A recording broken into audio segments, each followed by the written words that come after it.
तर विशेष अधिवेशनाने काहीच होणार नाही असं राज ठाकरे म्हणाले। आरक्षण राज्याचा विषय नाही, केंद्राचा विषय आहे।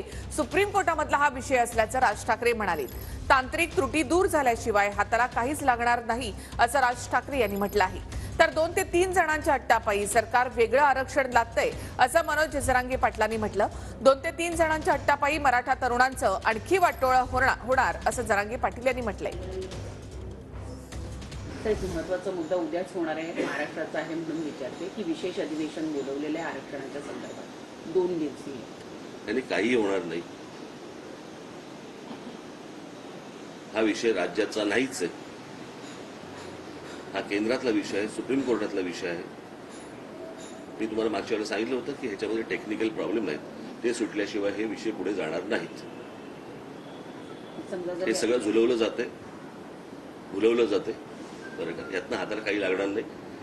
मी त्या दिवशी त्यांच्या समोरच जाऊन सांगितलं होतं ना की होणार नाही म्हणून, बरोबर की नाही? आपण त्याच वेळेस सांगितलं होतं त्यांना इथंच। केंद्रातला विषय आणि तुमची मागणी या 2 वेगवेगळ्या गोष्टी आहेत, एकदम वेगळ्या म्हणजे अति वेगळ्या। पुन्हा आमच्या पोरांच्या नशिबी तेच येईल असं ते आरक्षण आहे। ज्या पोरांच्या हातात लेखणी यायला पाहिजे होती त्या पोरांच्या हातात आंदोलन आलं आणि त्यांचं वय आंदोलन करता करता निघून गेलं। पुन्हा ह्या 2-3 जणांच्या हट्टापायी हे 100-150 जणांना जे लागतं वेगळं आरक्षण, त्यांच्या हट्टापायी आणखीन मराठ्यांच्या पोरांचं वाटोळं करणार आहे तेच। परंतु आता नाविलाज गोरगरीब मराठ्यांनी त्यांनाही द्यायचं ठरवलं, पण आम्हाला आमचा विषय